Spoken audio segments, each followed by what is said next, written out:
it's also an opportunity, I think, to reflect on all this information, right? That I know you have been seriously taking notes and all that, and to pause a little bit and get at some of the insights and points that you think you're taking with you and that you will use if you were mentoring a little bit. Okay, so let me tell you a bit about public art. So we have a bachelor's degree in multimedia journalism and a concentration also in strategic communication that is basically public relations and advertising coverage. And we serve New Mexican students who very often come from rural areas and underserved communities in New Mexico.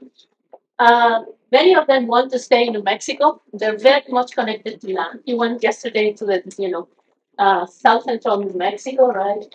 And those small communities. So you have many students who come from those communities, and the ideal for them is to stay, right? Connect to land.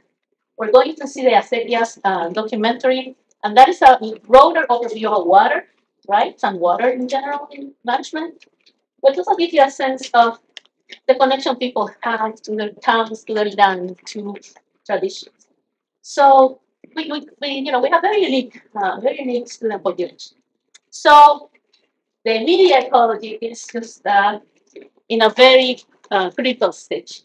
In the past 10 years, New Mexico has lost more than 20% of the number of news outlets. Many of them the smaller newspapers outside the city, but even in the city. And opportunities for our young journalists are very. We have some new interesting online initiatives that have been funded with private and public money, and that is sort of again giving new outlets for students. The department currently has two initiatives that have been successful in getting opportunities for students. One is we have received state allocation to create an internship fellowship program where our recent graduates and seniors are located in Mexico's local news outlets in some. That's one of the reasons why our media professors and journalism professors this week, they're training them so that they're ready to go into the newsrooms on Monday.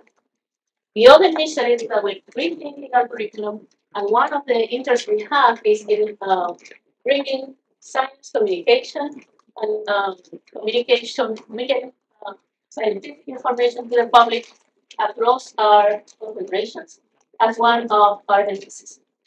And when Peter reached out, I thought, okay, this is a great opportunity, right? Because the discussions and the recordings that we're collecting here will serve us as teaching materials and some pedagogical, right, tools that we can use as we develop that, especially for journalism, especially when it comes to covering nuclear policy and national security issues.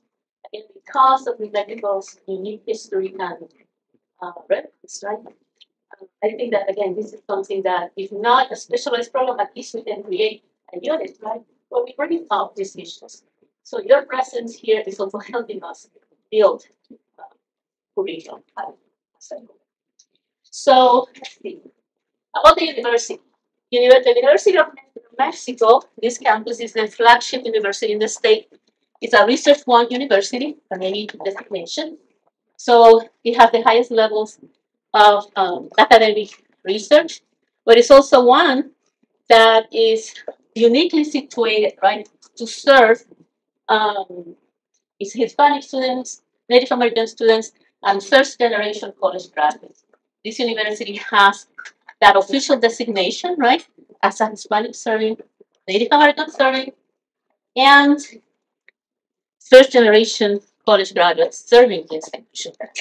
So, as such, again, culture, place, and communication and culture are central to all our majors. And for instance, the university in the past 5 years has been recognizing and making a land acknowledgement to connect to that history, to connect to the unique history and ethnic and racial makeup of New Mexico, recognizing that we are sitting here on the lands of the traditional Pueblo Sandia And they are the original pueblos of New Mexico. The Pueblo Indians, Navajo, and Apache, right, have had connections to this land, and their visibility and their contributions, right, to the overall culture are very much alive. So, just a bit about our university. We also in this department have master's and PhD programs in 3 areas of concentration: critical intercultural communication, health communication, and media studies. So if any of you is interested in pursuing a graduate degree and want to be in New Mexico, let me know. Chelsea know, or Laura Torres, who's here, one of our PhD students also. Okay, any questions so far about that? Okay, so now, what I would like to do is to take some time to put you to in the conversation in groups of 4. So again, these chairs allow you to move in any direction you want. We're going to create a group for 2, quick exercises. And this is what undergrads like. If, when I say, give me the top 3 or the top 5 key points or whatever, they love it, right? Because it's 3. And I usually push for 5. Anyway, I like those 3 in the interest of that. But I'm going to continue from you. Based on your lived experience, right, working on this field or this area of specialization, the first one is general.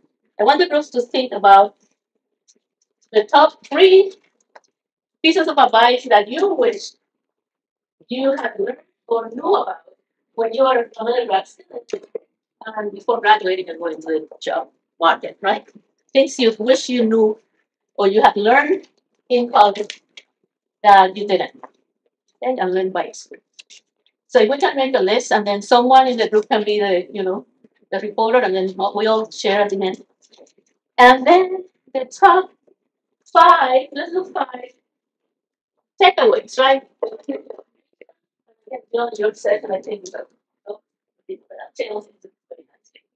the top 5 pieces of advice you give to, again, the undergraduate student or someone they are in teaching, covering nuclear issues that you gained from this conference that you think will make words possible.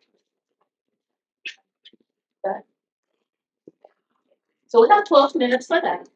And then we'll come back and see, what ideas that we found.